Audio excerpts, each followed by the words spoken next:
ശ്രീകൃഷ്ണാർപ്പണമായി വരേണമഖിലം. ശ്രീകൃഷ്ണാർപ്പണമായി വരേണമഖിലം.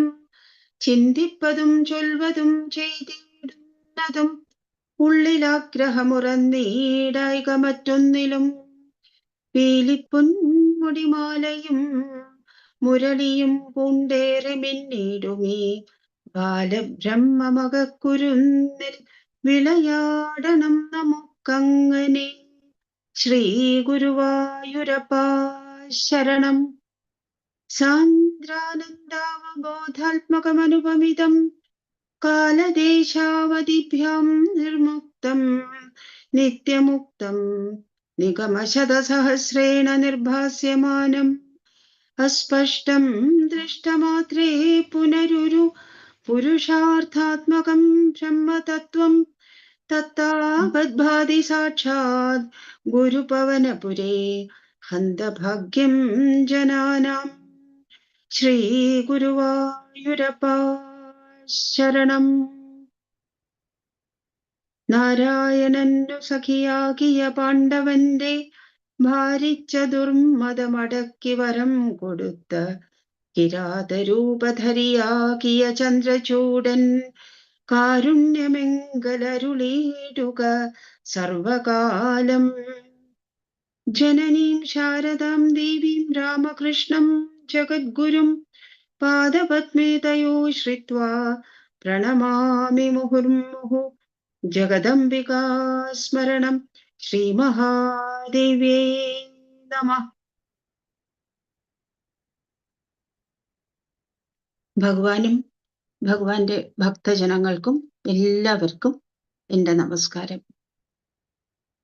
നമുക്ക് ഇന്ന് നോക്കാനുള്ളത് 97-ാമത്തെ ദശകം, ശ്രീമൻ നാരായണീയത്തിലത്തെ 97-ാമത്തെ ദശകം. കഴിഞ്ഞ കുറച്ച് ദശകങ്ങളിലായിട്ട് നമ്മൾ കർമ്മയോഗത്തെ പറ്റി കണ്ടു, ഭക്തിയെ പറ്റി കണ്ടു, ജ്ഞാനത്തെ പറ്റി കണ്ടു, ജ്ഞാനയോഗത്തെ പറ്റി കണ്ടു. എന്ത് പറയുമ്പോഴും എപ്പോഴും ഭട്ടതിരി ആചാര്യൻ ഭക്തിക്ക് മുൻതൂക്കം കൊടുത്തുകൊണ്ടാണ് മുന്നോട്ട് പോകുന്നത്. അദ്ദേഹമാണെങ്കിൽ ജീവിതത്തിൽ വലിയൊരു ജ്ഞാനിയായിരുന്നു, അതേപോലെ വലിയൊരു മീമാംസ ആചാര്യനായിരുന്നു.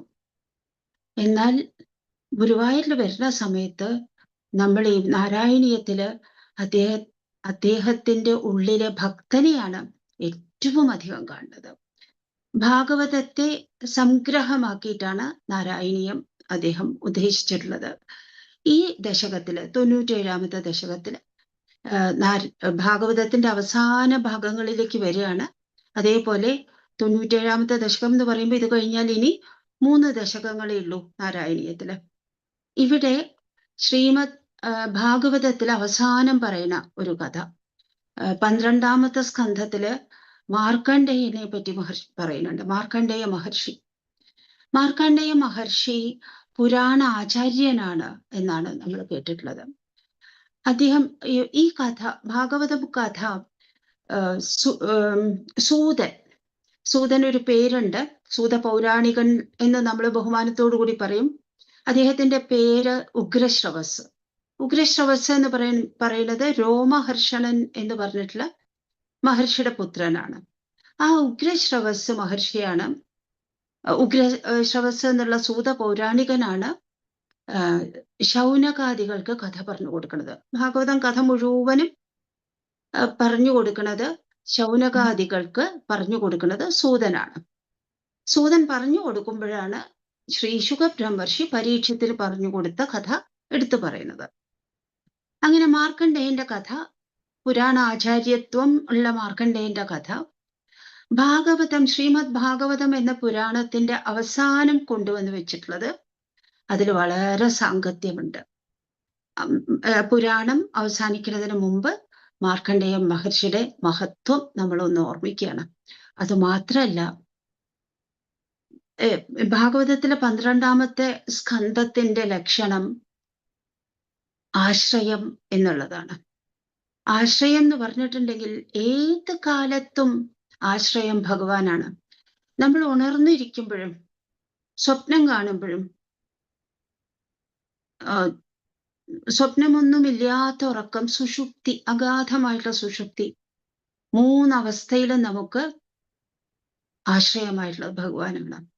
നമ്മളുടെ ഭൂതകാലം, കഴിഞ്ഞുപോയ കാലം, ഭൂതകാലം, വർത്തമാനകാലം, ഭാവി കാലം, ഇതിലെല്ലാത്തിലും നമുക്ക് ആശ്രയം ഭഗവാനാണ്. ഏത് കാലം എടുത്താലും ഏത് അവസ്ഥ എടുത്താലും എന്തൊക്കെയാണെങ്കിലും നമുക്ക് ആശ്രയമായിരിക്കുന്നത് ഭഗവാനെയാണ്. ആ ഭഗവാനെ ഒരു ലോകം മുഴുവനും, എല്ലാ ലോകങ്ങളും വെള്ളത്തിൽ മുങ്ങിയിട്ട് ഒന്നും കാണാതിരിക്കുന്ന അവസ്ഥയിൽ മാർക്കണ്ഡേയ മഹർഷി ഭഗവാനെ ഒരു ആലിലയിൽ കണ്ടു. ആ ഭഗവാൻ ആശ്രയത്തിന്റെ പ്രതീകമാണ്. നമ്മളുടെ എല്ലാ അവസ്ഥയിലുമുള്ള മായയിൽ ഇരിക്കുകയാണെങ്കിലും മായയ്ക്ക് അതീതനായിട്ടിരിക്കുകയാണെങ്കിലും എല്ലാത്തിലും നമുക്ക് ആശ്രയമായിരിക്കുന്നത് ആ പരമാത്മാവാണ്. അതുകൂടി സൂചിപ്പിച്ചുകൊണ്ടാണ് മാർക്കണ്ഡേയ മഹർഷിയുടെ കഥ ശ്രീമദ് ഭാഗവതത്തിൽ പറയുന്നത്. നമുക്ക് 10 ശ്ലോകങ്ങൾ ഇത് അനുസ്മരിക്കാനുണ്ട് ഈ ശ്ലോകത്തില്, ഈ ദശകത്തില്. എങ്കിലും നമുക്ക് ഒന്ന് പെട്ടെന്ന് ഭാഗവതത്തിലത്തെ മാർക്കണ്ഡേയ കഥ, ആ കഥ തന്നെയാണ് ഇവിടെയും പറഞ്ഞിരിക്കുന്നത്. ഈ 4ാമത്തെ ശ്ലോകം തൊട്ടിട്ട് ആ കഥ പറയുകയാണ് ഇതില്. എന്നാലും ഓരോരോ ശ്ലോകങ്ങൾ പറയുമ്പോൾ മറ്റർത്ഥങ്ങളും കൂടി നമ്മൾ പറയുന്നത് കൊണ്ട് പെട്ടെന്ന് ആ കഥ മാത്രമായിട്ട് നമുക്കൊന്ന് അനുസ്മരിക്കാം. മൃഗണ്ടു എന്ന് പറഞ്ഞ മഹർഷിയുടെ പുത്രനാണ് മാർക്കണ്ഡേയൻ.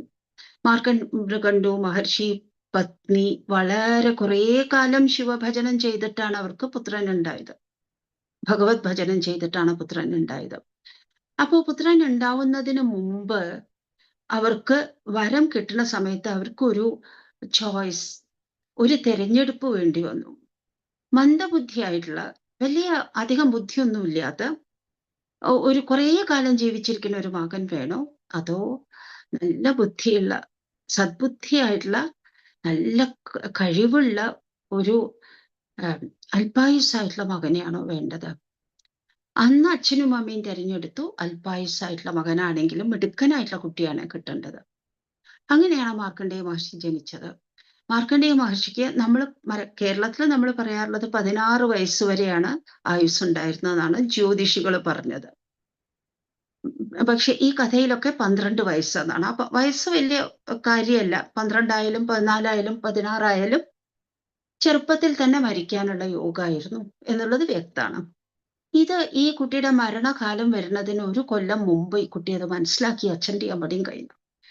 അച്ഛനും അമ്മയും അപ്പോഴേക്കും തപിച്ചു തുടങ്ങിയിരിക്കണം.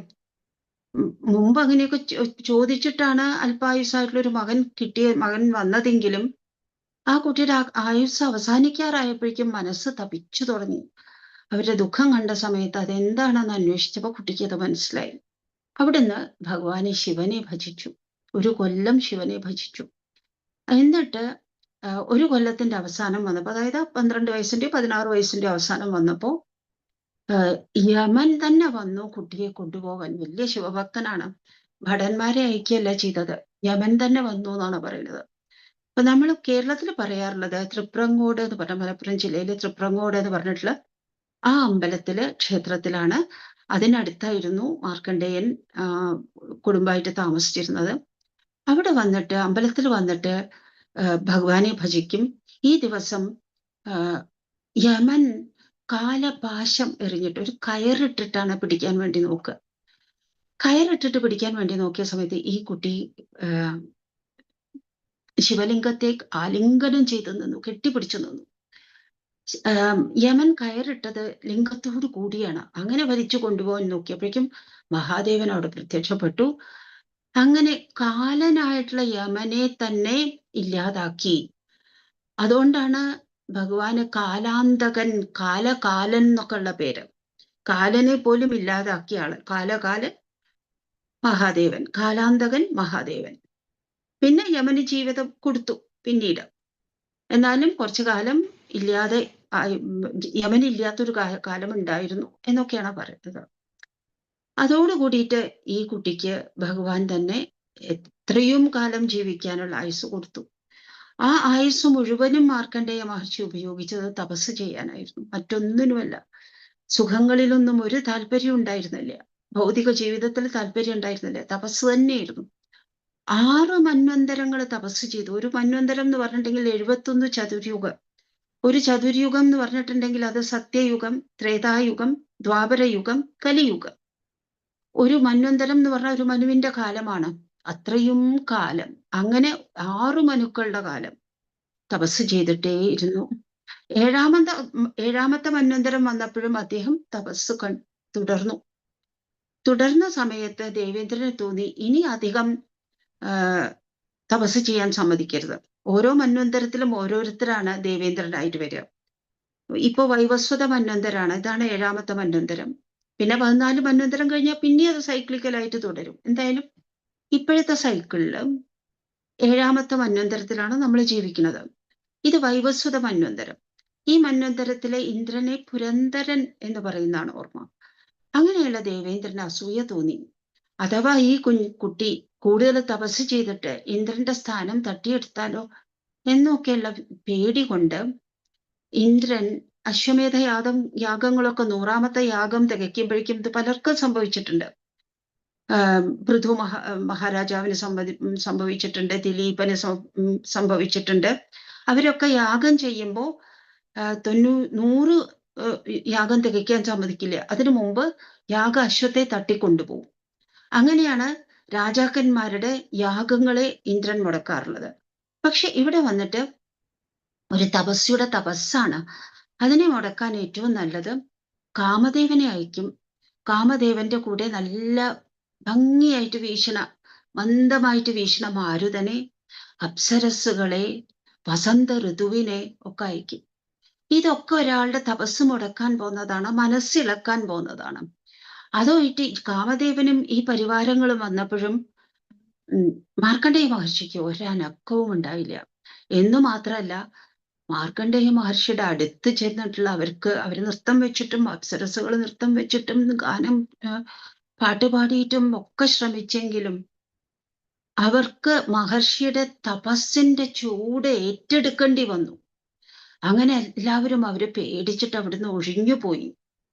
ഇനി മാർക്കണ്ഡേയ മഹർഷി ഇളക്കാൻ നോക്കരുത് എന്നുള്ള മട്ടിൽ ഒഴിഞ്ഞുപോയി. ഇതൊന്നും അറിയാതെ മാർക്കണ്ഡേയ മഹർഷി തപസ്സിൽ തന്നെ അമർന്നിരുന്നു. ആ സമയത്ത് നരനാരായണന്മാര് മാർക്കണ്ഡേയ മഹർഷിയെ കാണാൻ വേണ്ടി വന്നു. നരനാരായണന്മാരെന്ന് പറഞ്ഞാൽ ഭഗവാന്റെ അവതാരങ്ങളാണ്. നരനും നാരായണനും എപ്പോഴും ഒരുമിച്ചിട്ടാണ് അവര് വന്നു. കാരണം അവര് ഋഷിമാരുമാണ്, ഭഗവത് അവതാരങ്ങളുമാണ്. നാരായണ മഹർഷിയൊക്കെ ബദരികയിൽ ഇന്നും തപസ് ചെയ്യുന്നുണ്ട്, ലോകത്തിന്റെ നന്മയ്ക്ക് വേണ്ടിയിട്ടാണ് നമ്മൾ വിശ്വസിക്കുന്നത്.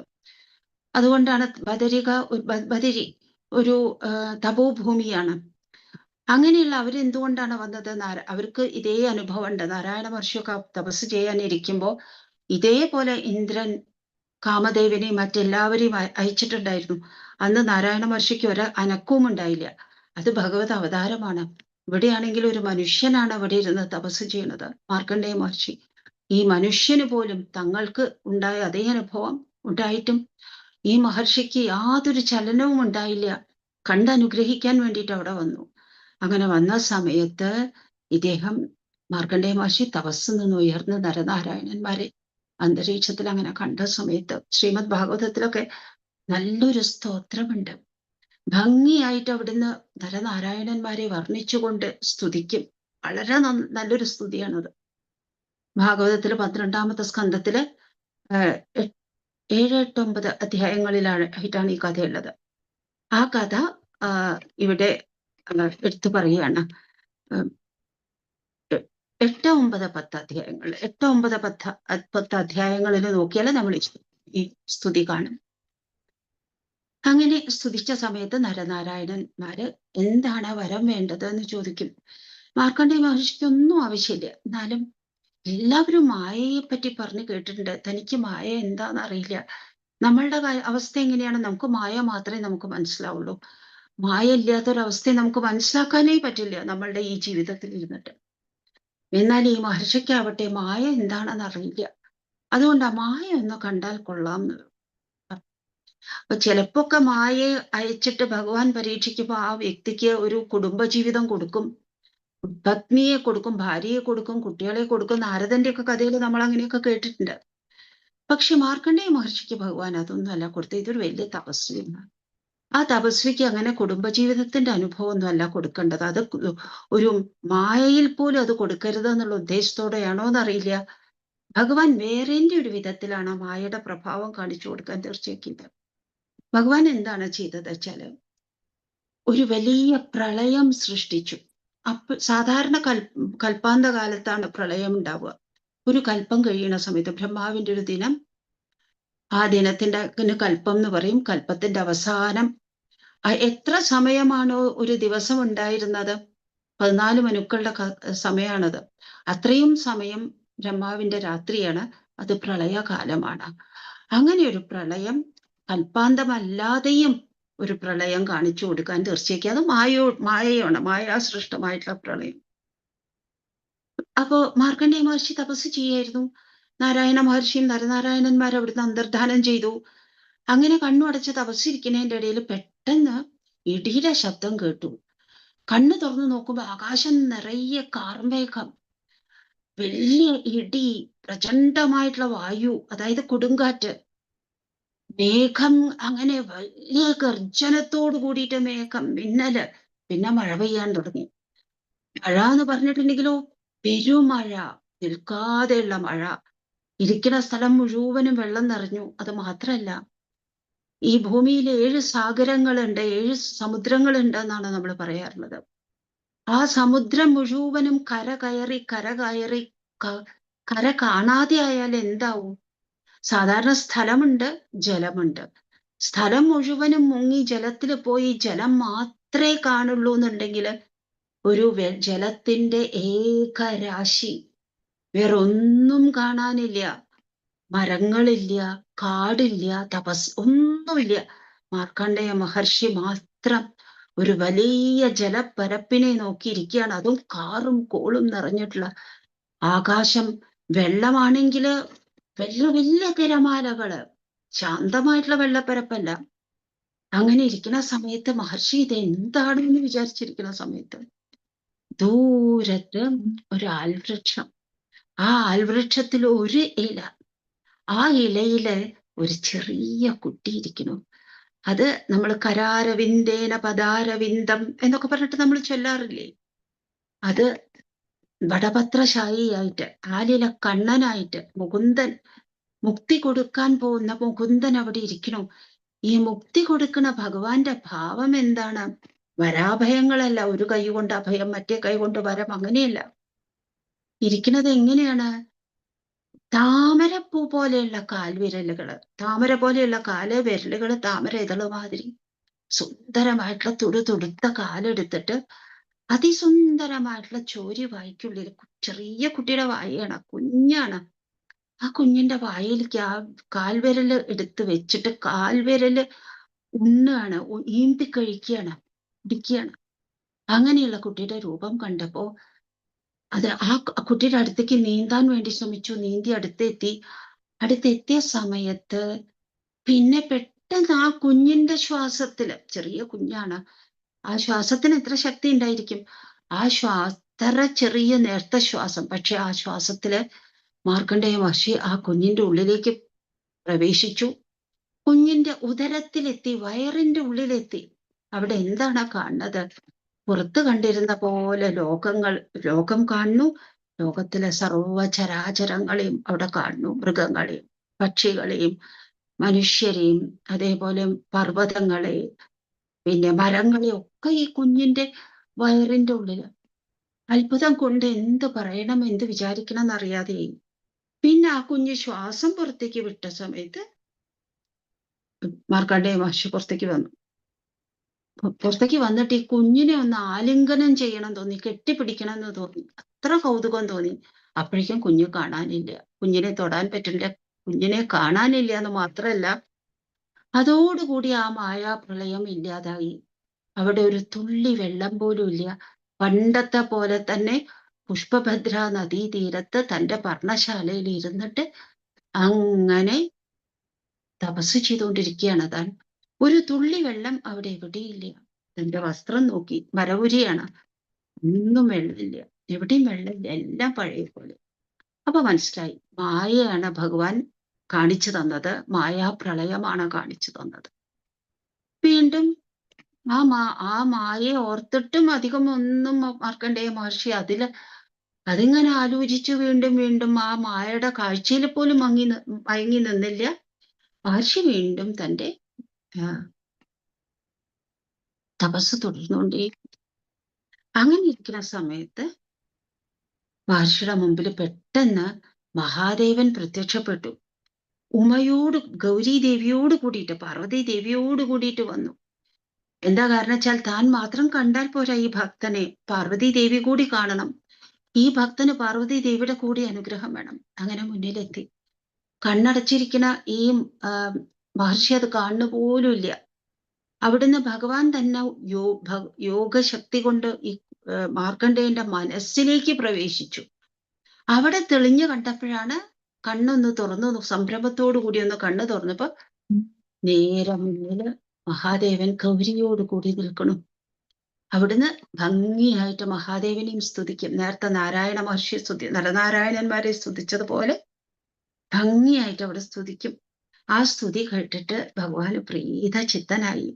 എന്നിട്ട് വരം കൊടുക്കുകയാണ്. ഒന്നും ചോദിക്കില്ല, മാർക്കണ്ഡേയനൊന്നും ചോദിക്കാനില്ല ആ സമയത്ത്. എന്നാലും മാർക്കണ്ഡേയൻ തന്റെ തപസ്സുകൊണ്ട് തന്നെ നേടിയെടുക്കാൻ പ്രാപ്തിയുണ്ട് മാർക്കണ്ഡേയന്. എന്ത്?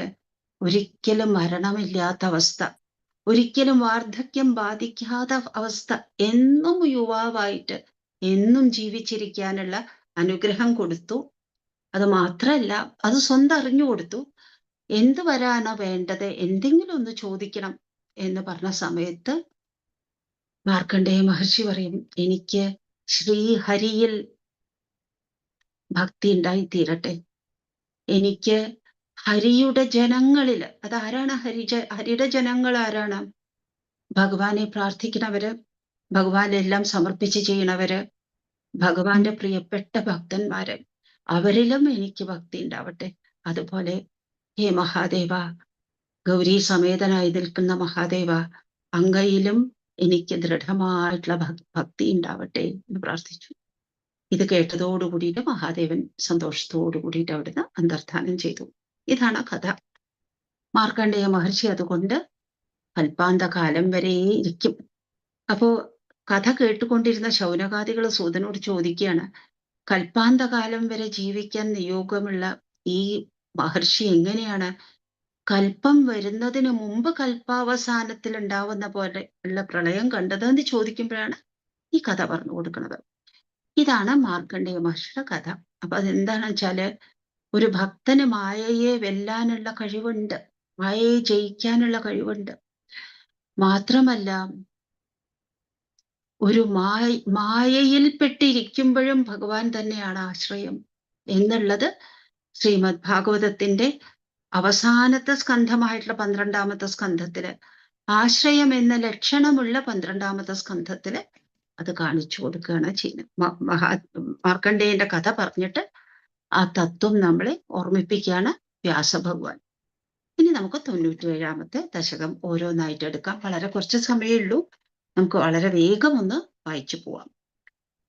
ത്രൈഗുണ്യാത് ഭിന്നരൂപം ഭവതി ഹി ഭുവനേ ഹീനമധ്യോത്തമം യത് ജ്ഞാനം ശ്രദ്ധാ ച കർത്ത വസതിരപി സുഖം കർമ്മ ചാഹാരഭേദാ ത്വൽക്ഷേത്രത്വന്നിഷേവാദിതു യദിഹ പുനസ്ത്വത്പരം തത്തു സർവം പ്രാഹുർനൈർഗുണ്യനിഷ്ഠം തദനുഭജനതോ മംക്ഷു സിദ്ധോ ഭവേയം.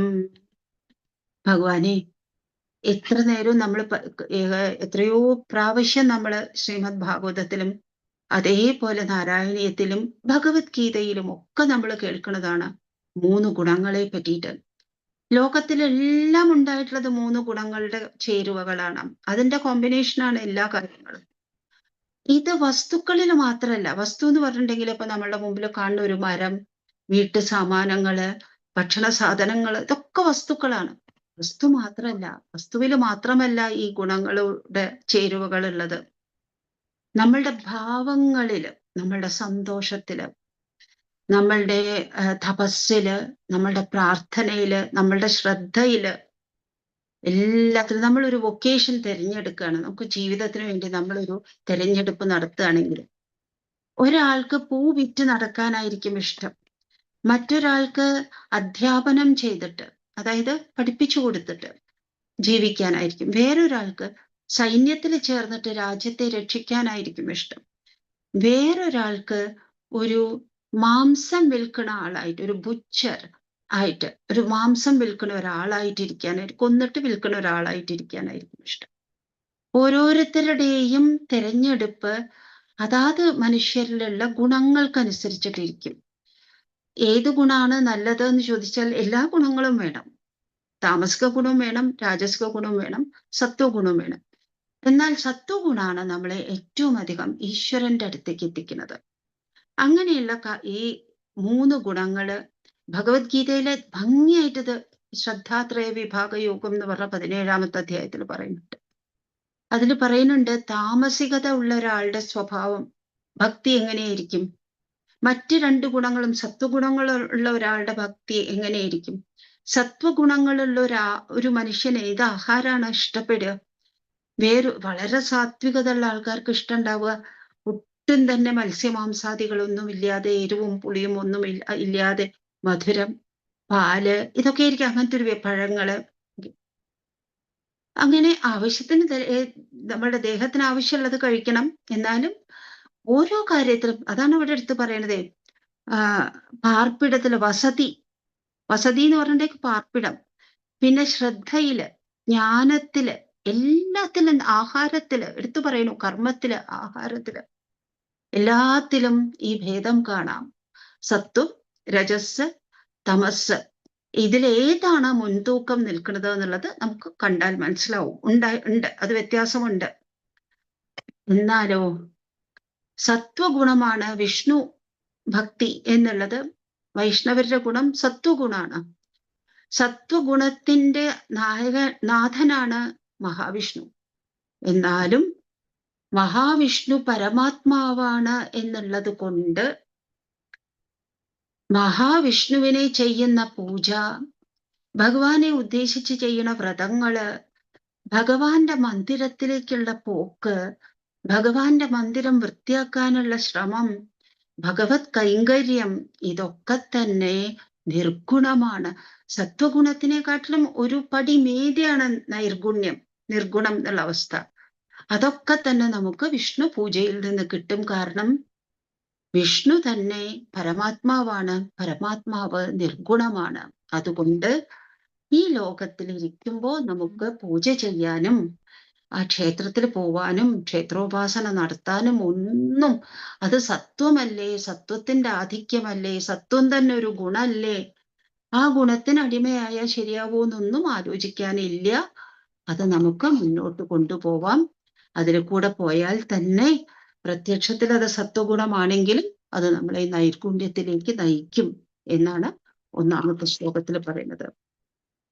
എന്നിട്ട് പറയുന്നു, ത്വയ്യേവന്യസ്തചിത്ത സുഖമയി വിചരൻ സർവചേഷ്ടാസ്ത്വദർത്ഥം ത്വദ്ഭക്തൈ സേവ്യമാനാനപി ചരിതപരാനാശ്രയൻ പുണ്യദേശാൻ ദസ്യോ വിപ്രേ മൃഗാദിഷ്വപി ച സമമതിർമുച്യമാനാവമാന സ്പർദ്ധാസൂയാദിദോഷ സതതമഖില ഭൂതേഷു സംപൂജയേ ത്വാം. അങ്ങനെ സത്വഗുണം വർദ്ധിച്ച് നമുക്ക് നിർഗുണാവസ്ഥ കുറച്ചെങ്കിലും വരണ സമയത്ത് നമുക്ക് എങ്ങനെ ഉണ്ടായിരിക്കും? സത്വഗുണത്തിന്റെ ആധിക്യത്തിൽ നമുക്ക് അതൊക്കെ തന്നെ തോന്നും. എന്ത്? ഈ ലോകത്തിലുള്ള എല്ലാം തന്നെ ഭഗവന്മയമാണ്. എല്ലാത്തിലും കാണുന്നത് ഭഗവാന്റെ ചൈതന്യം തന്നെയാണ്. ജീവനില്ലാത്ത ഒരു കല്ലിലും ജീവനുള്ള മരത്തിലും ജീവൻ ഉണ്ടെങ്കിലോ, ജീവനുള്ളത് കൊണ്ട് വൃക്ഷങ്ങളെക്കാൾ ചരിക്കാൻ വൃക്ഷങ്ങളെക്കാൾ കഴിവുള്ള, അതായത് മനുഷ്യര്, മൃഗങ്ങള്, പക്ഷികള്, ചരാചരങ്ങള് എന്ന് പറയുമ്പോൾ ചരിക്കാൻ ശക്തിയുള്ളത്, ചരിക്കാൻ ശക്തിയില്ലാത്തത്. വൃക്ഷത്തിന് ബോധമുണ്ട്, ജീവനുണ്ട്, എന്നാലും ചരിക്കാൻ ശക്തിയില്ല. പക്ഷെ മനുഷ്യരെ എടുത്താലോ, മൃഗങ്ങളെ എടുത്താലോ, പക്ഷികളെയൊക്കെ എടുത്താൽ ചരിക്കാൻ ശക്തിയുണ്ട്. അവരിൽ ബോധം കുറെ കൂടുതലും ഉള്ളതാണ്. മനുഷ്യരില് എല്ലാം ഭഗവാന്റെ ചൈതന്യമാണ്. ഇനി മനുഷ്യരെ എടുത്താൽ തന്നെ അതിൽ നമ്മൾ സാധാരണ വളരെ സാത്വിക ഗുണമുള്ള നല്ല ശ്രേഷ്ഠരായിട്ടുള്ള ആൾക്കാരെ കാണാം. അതേപോലെ തന്നെ നീചമായിട്ടുള്ള സ്വഭാവമുള്ള, താമസിക ഗുണം എഴുന്നു നിൽക്കുന്ന നീചമായിട്ടുള്ള സ്വഭാവമുള്ളവരെ കാണാം. അവരെല്ലാവരും ഭഗവാന്റെ ചൈതന്യമുള്ളത് കൊണ്ട് തുല്യരാണ്, ഈക്വലാണ് എന്നുള്ള വിചാരം നമ്മളിൽ വരും. ഇവിടെ എടുത്തു പറയുന്നു ദസ്യു. ദസ്യു എന്ന് പറഞ്ഞാൽ കള്ളൻ. കള്ളന്മാരെന്ന് പറഞ്ഞിട്ടുണ്ടെങ്കിൽ രാത്രി വന്ന് കൊള്ളയടിക്കുന്നവരും കള്ളന്മാരാണ്. വഴി നടന്നു പോകുമ്പോ നമ്മളെ കൊള്ളയടിക്കുന്നവരെയും നമുക്ക് കള്ളന്മാരെന്ന് പറയാം. അങ്ങനെ തട്ടിപ്പുകാരെ കള്ളന്മാരെന്ന് പറയാം. അങ്ങനെയുള്ളവരും അതേ സമയം ഏറ്റവും അധികം ഭഗവാനെ ഭക്തിയോടുകൂടി ആരാധിക്കുന്ന വലിയ പരമഭക്തന്മാരും എല്ലാം ആത്യന്തിക ദൃഷ്ട്യ ഏറ്റവും ഉയർന്ന ഡിമെൻഷനിലേക്ക് കയറി നിന്നിട്ട് നോക്കുന്ന സമയത്ത് ഇവരെല്ലാവരും ഒന്നാണ് എന്നുള്ള ബോധം നമുക്കുണ്ടാവും. ബോധം ഇന്റലക്ച്വൽ തലത്തിൽ മാത്രമല്ല, ബൗദ്ധിക തലത്തിൽ മാത്രമല്ല, അത് നമ്മളുടെ ഉള്ളിലേക്ക്, ഹൃദയത്തിലേക്ക് വന്നിട്ട് നമ്മളുടെ പെരുമാറ്റത്തിലൊക്കെ അത് കാണും. വളരെ ബുദ്ധിമുട്ടുള്ള അവസ്ഥയാണ്, നമുക്കൊന്നും സങ്കല്പിക്കാൻ പറ്റാത്ത അവസ്ഥയാണ്. കുറച്ചൊക്കെ പറ്റി വരും. പക്ഷെ അതിന്റെ പൂർണ്ണ രൂപത്തിൽ നമുക്ക് പറ്റണമെന്നുണ്ടെങ്കിൽ ഇതാ ആചാര്യൻ പറയണു, മേൽപ്പത്തൂർ ആചാര്യൻ പറയണു, അതിലേക്ക് നയിക്കപ്പെടണോ വേണമെന്നുണ്ടെങ്കിൽ നമുക്ക് ഭഗവാനെ തന്നെ ആരാധിക്കണം, ഭക്തിയോട് കൂടിയിട്ട് ആരാധിക്കണം. എങ്ങനെ? ന്യസ്തചിത്ത, ഭഗവാനിലേക്ക് മനസ്സർപ്പിക്കണം. ഗോപികമാരെങ്ങനെയാണോ ന്യസ്തചിത്തരായിരുന്നത്, അവര് കൃഷ്ണ ചേതസകളായിരുന്നു. അവര് മനസ്സ് മുഴുവനും കൃഷ്ണന് കൊടുത്ത് അവര് തന്നെ കൃഷ്ണമയമായി തീർന്നിരുന്നു. അവര് കൃഷ്ണനാണെന്ന് സങ്കല്പിക്കാൻ അവർക്ക് പറ്റിയിരുന്നു, താതാത്മ്യം പ്രാപിക്കാൻ പറ്റിയിരുന്നു. ഭഗവാനിൽ അങ്ങനെ ന്യസ്തചിത്തരായി തീരണം, എല്ലാം സമർപ്പിക്കണം. പിന്നെ അങ്ങോട്ടും ഇങ്ങോട്ടും നടക്കുന്നതും ചരിക്കുന്നതും എല്ലാം, നമ്മളുടെ എല്ലാ ചെയ്തികളും എല്ലാം ഭക്തിയിൽ നിന്ന് ഉയരുന്നതായിരിക്കണം, ഭക്തിയിൽ അമരുന്നതായിരിക്കണം, ഭക്തിയിൽ നിന്ന് ഉയരുന്നതായിരിക്കണം. അങ്ങനെ നമ്മളുടെ മുമ്പിൽ കാണുന്ന ഭക്തന്മാര്, പരമഭക്തന്മാര് എന്താണോ ചെയ്യുന്നത് അതുപോലെ തന്നെ സദാസമയവും ഭഗവാനെ ചിന്തിക്കാനും പുണ്യദേശങ്ങളിൽ പോവാൻ, തീർത്ഥാടനം ചെയ്യാൻ, അങ്ങനെയൊക്കെ ചെയ്തിട്ട് എത്രത്തോളം നമുക്ക് ഭഗവാന്റെ ചിന്ത സ്മരണ ഉള്ളിൽ നിർത്താൻ പറ്റുമോ ആ തരത്തിലൊക്കെ ഭക്തി ആചരിച്ചു കൊണ്ടിരിക്കുമ്പോൾ നമുക്ക് അവസാനം വരുമ്പോ നമുക്ക് മനസ്സിലാവും, ദസ്യുക്കളാണെങ്കിലും കള്ളന്മാരാണെങ്കിലും വിപ്രന്മാരാണെങ്കിലും തപസ്വികളാണെങ്കിലും മൃഗങ്ങളാണെങ്കിലും മൃഗതുല്യം നടക്കുന്ന മനുഷ്യന്മാരാണെങ്കിലും ആരാണെങ്കിലും അതെല്ലാം ഒന്നാണെന്നുള്ള അവസ്ഥ വരുമ്പോ നമുക്ക് അസൂയയിൽ നിന്ന്, പിന്നെ മത്സര ബുദ്ധിയിൽ നിന്ന്, സ്പർദ്ധയിൽ നിന്ന്, അസൂയയിൽ നിന്ന്, അതിൽ നിന്നൊക്കെ നമുക്ക് മുക്തി കിട്ടും. അങ്ങനെ മുക്തി കിട്ടുമ്പോഴാണ് അതൊക്കെ അന്യോന്യ ബന്ധമുള്ളതാണ്.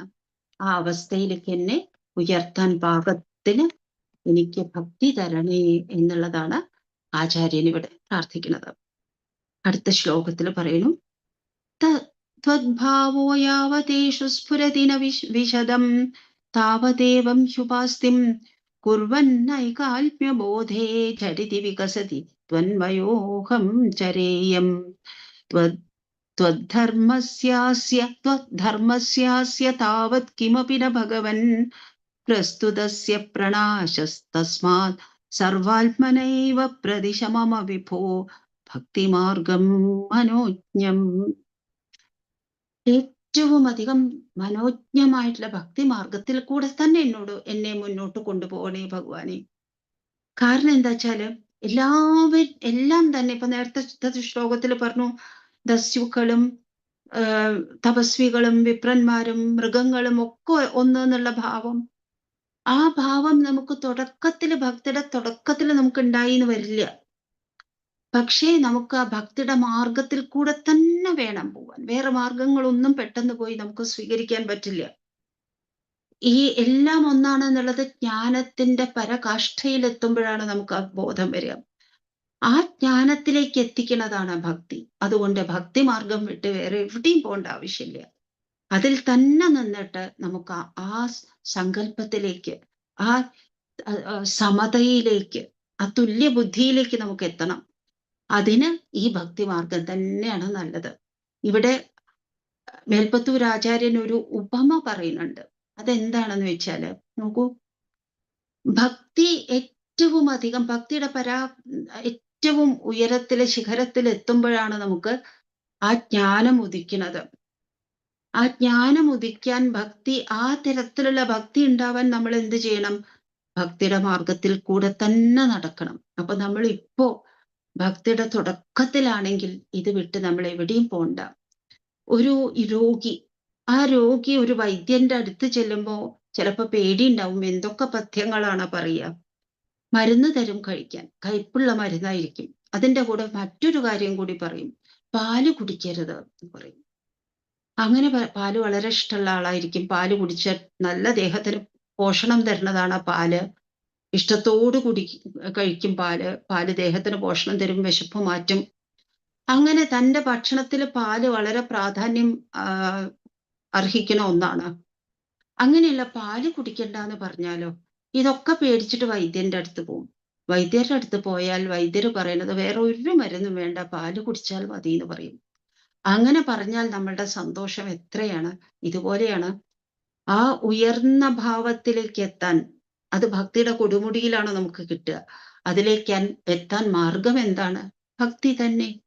അപ്പൊ രോഗം മാറാൻ ഏറ്റവും നല്ല ഔഷധം പാലാണെന്ന് പറയുമ്പോൾ, പാല് ഇഷ്ടപ്പെടുന്ന ഒരു രോഗിക്ക് എത്ര സന്തോഷം ഉണ്ടാവോ. അതുപോലെയാണ് ഭക്തിയുടെ ഉയർന്ന കൊടുമുടിയിലേക്ക് എത്താൻ നമ്മൾ ഇപ്പൊ നിൽക്കുന്ന ഈ ഭക്തി മാർഗം തന്നെ. എന്താ വെച്ചാല്, ആചാര്യൻ നല്ല ഭക്തിയുണ്ട്. ആചാര്യൻ ഒരു കാര്യം അറിയാം. ഭഗവാന്റെ സ്തോത്രങ്ങൾ, ഇപ്പൊ നാരായണീയം തന്നെ വലിയൊരു ഭക്തി കാവ്യാണ്. ഭാഗവതം തുടങ്ങിയിട്ടുള്ള ഭക്തി ഗ്രന്ഥങ്ങളൊക്കെ പാരായണം ചെയ്യുന്നവര്, അവർക്ക് മറ്റു പല ദൂഷ്യങ്ങളൊക്കെ ഉണ്ടെങ്കിലും അവര് ഭക്തിയുടെ തുടക്കത്തിൽ നിൽക്കുന്നവരാണല്ലോ. അവർക്ക് ഇനി വേറെ മാർഗങ്ങളൊന്നും അന്വേഷിച്ചു പോണ്ട. ഇതേ മാർഗത്തിൽ മുന്നോട്ട് പോയാൽ മതി. അതുകൊണ്ട് ഈ ഭക്തി മാർഗം തന്നെയാണ് ഏറ്റവും മനോജ്ഞമായിട്ടുള്ള മാർഗം. എന്നിട്ട് പറയുന്നു, നാലാമത്തേലാണ് മാർക്കണ്ഡേയന്റെ കഥയെ പറ്റിയിട്ട് പറയുന്നത് ഇവിടെ. തം ചൈനം ഭക്തിയോഗം ദൃഢയിതുമയി മേ സാധ്യമാരോഗ്യമായുർദിഷ്ട്യ തത്രാഭിസേവ്യം തവ ചരണമഹോ ഭേഷജായേവ ദുഗ്ധം മാർക്കണ്ഡേയോ ഹി. ഇവിടെയാണ് പറയുന്നത് ഭേഷജായേവ ദുഗ്ധം. അതായത് പാല് തന്നെയാണ്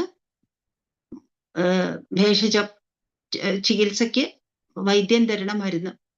മാർക്കണ്ഡേയോ ഹി പൂർവം ഗണക നിഗദിത ദ്വാദശാബ്ദായുരുജ്ജൈ സേവിത്വാ വത്സരം ത്വം തവ ഭടനിവഹൈർദ്രാവയാമാസ മൃത്യും. ഇങ്ങനെ ഭഗവാനെ ഭജിക്കണം എന്നുണ്ടെങ്കിൽ, ആചാര്യൻ അവിടെ ഇരിക്കുന്നത് ചെറുപ്രായത്തിലാണ്, 27 വയസ്സായിട്ടേ. അപ്പോഴേക്കും ആരോഗ്യസ്ഥിതി തകർന്ന അവസ്ഥയാണ്. അങ്ങനെയുള്ള അവസ്ഥയിൽ അവിടെ വന്നിരിക്കുന്ന ഒരാൾക്ക് എത്ര കാലം വാതരോഗം മൂർച്ഛിച്ചു അതുകൊണ്ട് മരിച്ചു പോവാം. ആയുസ്സുണ്ടോ തനിക്കെന്നറിയില്ല.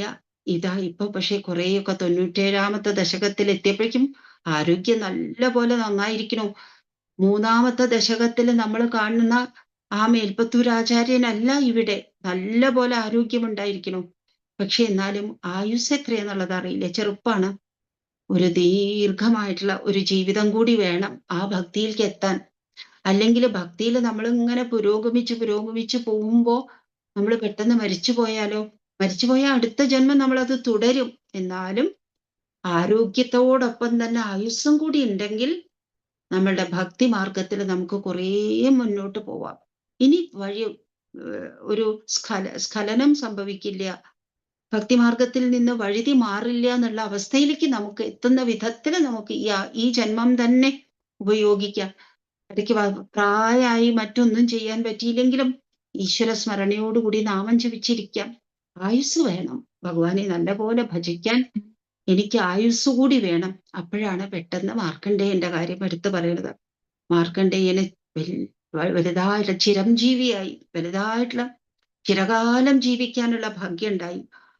അങ്ങനെ ആ മാർക്കണ്ഡേയൻ കുട്ടിയാവണ സമയത്ത് ഇവിടെ പറയുന്നു, ഗണക നിഗദിത ദ്വാദശാബ്ദായുർ. ഗണകൻ എന്ന് പറഞ്ഞിട്ടുണ്ടെങ്കിൽ ജ്യോതിഷികള് 12 വയസ്സേ പറഞ്ഞിട്ടുള്ളൂ. അവിടുന്നാണ് വത്സരം ത്വാം സേവിത്വ. 1 കൊല്ലം മുഴുവനും അവിടുത്തെ ഭജിച്ചു മാർക്കണ്ഡേയൻ. എന്നിട്ട് എന്ത് ചെയ്തു? ആ നമ്മൾ തൃപ്രങ്ങോടിലെ കഥ പറയുമ്പോൾ യമൻ തന്നെയാണ് വന്നത് എന്ന് പറയുന്നു. ഇവിടെ മേൽപ്പത്തൂർ ആചാര്യൻ പറയുന്നു, തവ ഭടനിവഹൈർദ്രാവയാമാസ മൃത്യും. യമന്റെ ഭടന്മാരെ മാർക്കണ്ഡേയനെ പിടിച്ചു കൊണ്ടുപോകാൻ വേണ്ടി വന്നിട്ടുള്ള ഭടന്മാരെയൊക്കെ മാർക്കണ്ഡേയന്റെ ഭക്തിയും ആ 12 വയസ്സാവുമ്പോഴേക്കും തന്നെ ചെയ്ത തപസ്സുമൊക്കെ അവരെയൊക്കെ ഓടിച്ചു എന്ന് പറയാണ്. പിന്നെയാണ് അവിടുന്ന് മാർക്കണ്ഡേയന്റെ കഥ വിസ്തരിച്ച് പറയുന്നത്. മാർക്കണ്ഡേയശ്ചിരായുസ്സ ഖലു പുനരപി ത്വത്പര പുഷ്പഭദ്രാതീരേ നിന്യേ തപസ്യന്യതുല സുഖരതി ശക്തുമന്വന്തരാണി ദേവേന്ദ്ര സപ്തമസ്തം സുരയുവതി മരുന്മന്മഥൈർമോഹയിഷ്യൻ യോഗോഷ്മപ്ലുഷ്യമാണേർനതു പുനരശകത്വജ്ജനം നിർജയേത്ക. മാർക്കണ്ഡേയൻ ചിരായു, ദീർഘായുസുള്ള മാർക്കണ്ഡേയന്റെ കഥ പറയണം. അവിടുന്ന് തന്നെ തൽപരനായിട്ട് പുഷ്പഭദ്രാ നദീ തീരത്ത്, ഹിമാലയത്തിന്റെ താഴ്വരയിലുള്ള പുഷ്പഭദ്രാ നദീ തീരത്ത് തപസ് ചെയ്തിരുന്ന സമയത്ത് 6 മന്വന്തരങ്ങൾ അങ്ങനെ കഴിഞ്ഞു പോയി. 7ാമത്തെ മന്വന്തരത്തിൽ ഇന്ദ്രൻ സുരയുവതി ദേവസ്ത്രീകളെ അയച്ചു, അപ്സരസുകളെ അയച്ചു, പിന്നെ മരുത്തുക്കളെ, നല്ല സുന്ദരമായിട്ട് വീശുന്ന കാറ്റിനെ അയച്ചു, മന്മഥനെ അയച്ചു, കാമദേവനെ അയച്ചു. എന്തിനു വേണ്ടിയിട്ട്? മാർക്കണ്ഡേയനെ തപസ്സിൽ നിന്ന് ഇളക്കാൻ വേണ്ടിയിട്ട്. പക്ഷേ തപസ്സിൽ നിന്ന് ഇളകിയില്ല എന്ന് മാത്രമല്ല, മാർക്കണ്ഡേയന്റെ യോഗശക്തിയുടെ ചൂട് കൊണ്ട് അവർക്ക് ആ ചൂട് ഏറ്റുവാങ്ങേണ്ടി വന്നു. അങ്ങനെ അവർക്ക് മാർക്കണ്ഡേയനെ ഒരിത്തിരി പോലും തപസ്സിൽ നിന്ന് ഇളക്കാൻ പറ്റാതെ അവർക്ക് പിൻവാങ്ങേണ്ടി വന്നു. പ്രീത്യാ നാരായണാഖ്യസ്ത്വമഥ നരസ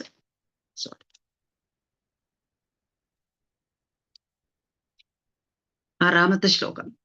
പ്രീത്യാ നാരായണാഖ്യസ്ത്വമഥ നരസഖ പ്രാപ്തവാനസ്യ പാർശ്വം തുഷ്ട്യാ തോഷ്ടൂയമാന സതു വിവിധവരൈർലോപിതോ നാനുമേനേ ദ്രഷ്ടും മായാം ത്വദീയം കില പുനരവൃണോദ്ഭക്തി തൃപ്താന്തരാത്മാ മായാ ദുഃഖാനഭിജ്ഞസ്തദപി മൃഗയതേ നൂനമാശ്ചര്യഹേതോ.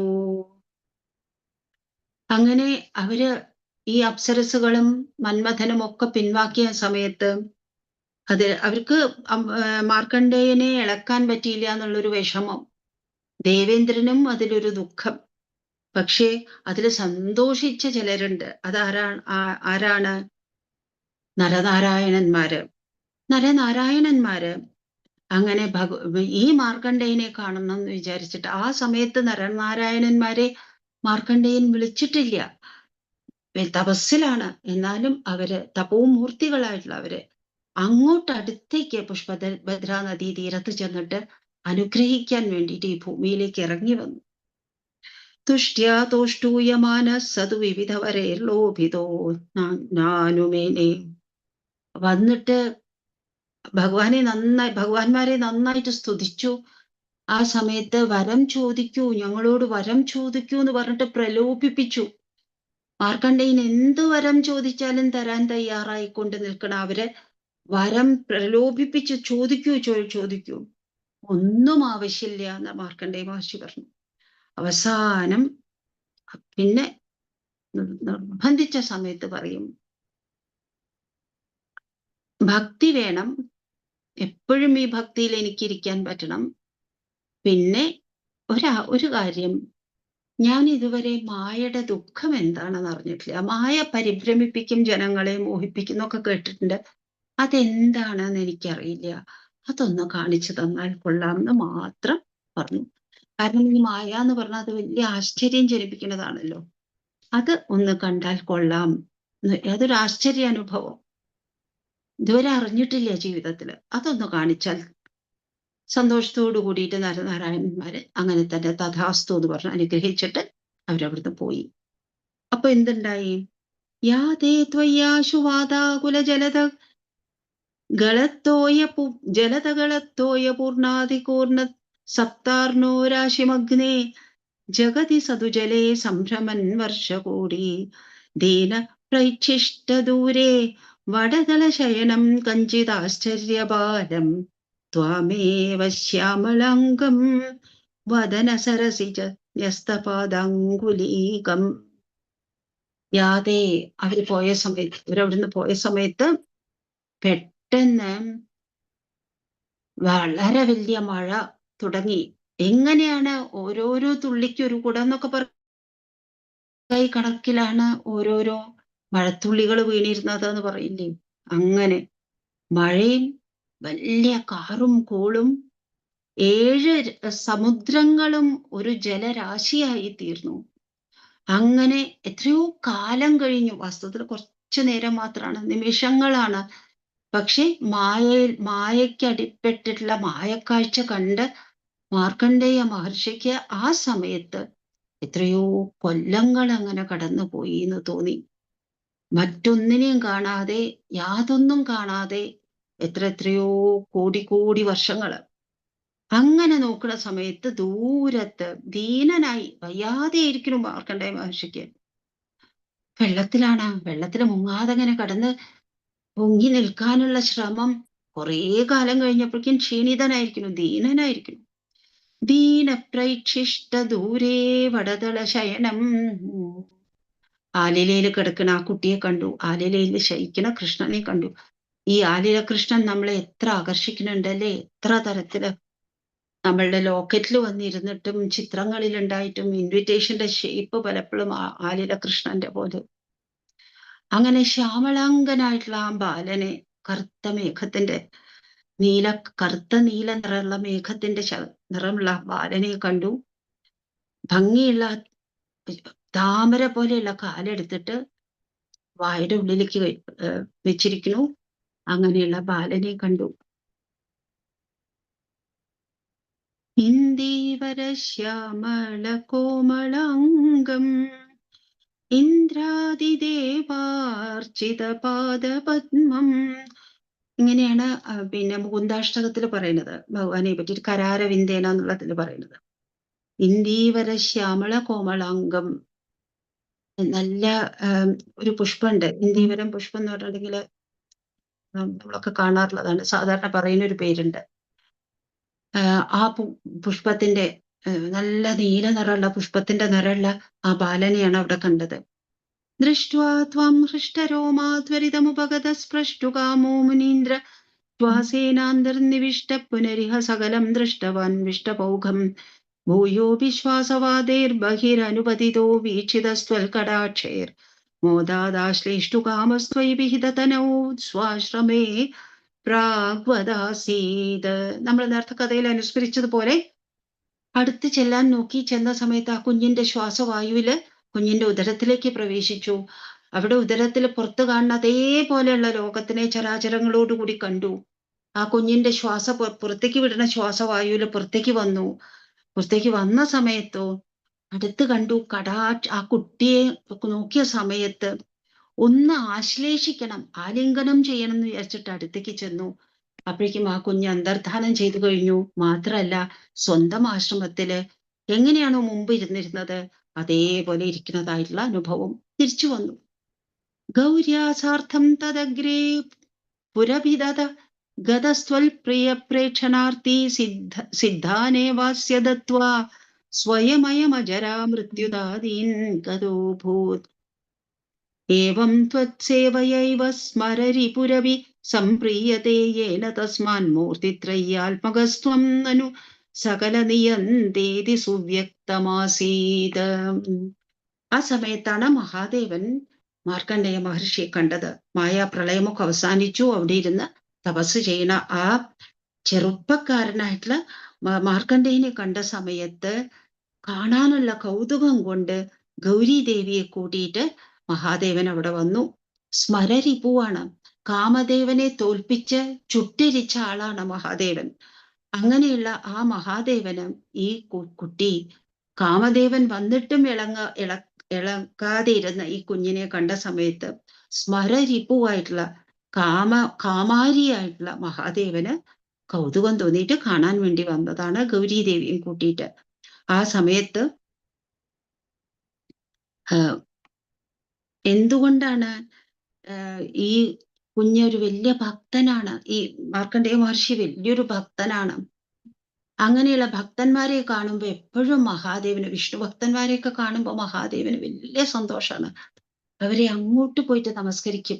വിഷ്ണു ഭക്തന്മാരായിട്ടുള്ള പ്രചേതസ്സുകൾക്ക് ശ്രീമദ് ഭാഗവതത്തില് ഭഗവാൻ തന്നെ ഒരു സ്തുതിഗീതം പറഞ്ഞു കൊടുക്കുന്നുണ്ട്, വിഷ്ണുവിനെ പ്രാർത്ഥിക്കാനുള്ള ഗീതം.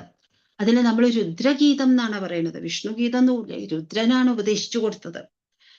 അങ്ങനെയുള്ള ആ ഭഗവാൻ അവിടെ വന്നു. അവിടെ വന്നിട്ട് എന്ത് വേണം വരം എന്ന് ചോദിച്ചു. ആ സമയത്ത് എനിക്ക് അവിടുന്നിൽ ഭക്തി വേണം, ഹരിയിൽ ഭക്തി വേണം, ഹരിജനങ്ങളിൽ ഭക്തി വേണം. ഈ മഹാദേവന്റെ വരവിൽ ഒരു കാര്യം വ്യക്തമാണ്, മഹാദേവന് വിഷ്ണു ഭക്തന്മാരെ അത്രയേറെ പ്രിയമാണ് എന്നുള്ളത്. അപ്പൊ എന്തൊക്കെ ആശയങ്ങളാണ് ഈ മാർക്കണ്ഡേയ മഹർഷിയുടെ കഥയിൽ വരുന്നത്, അത് ഭാഗവതത്തിൽ വന്നതുപോലെ ഇവിടെ എടുത്തു പറയുന്നു.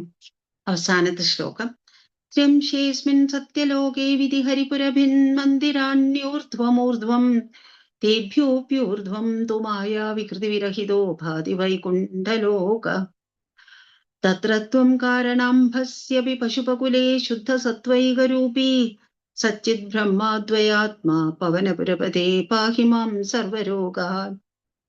ഈ 14 ലോകങ്ങളെ പറ്റി നമ്മൾ പറയും. പാതാളത്ത് നിന്ന് തുടങ്ങിയിട്ട് 7 ലോകങ്ങള്, അത് കഴിഞ്ഞാൽ ഭൂമി, ഭൂമിയുടെ മുകളില് അന്തരീക്ഷം, സ്വർഗം, പിന്നെ അത് കഴിഞ്ഞാൽ പിന്നെയും ലോകങ്ങള്, അങ്ങനെ 14 ലോകം.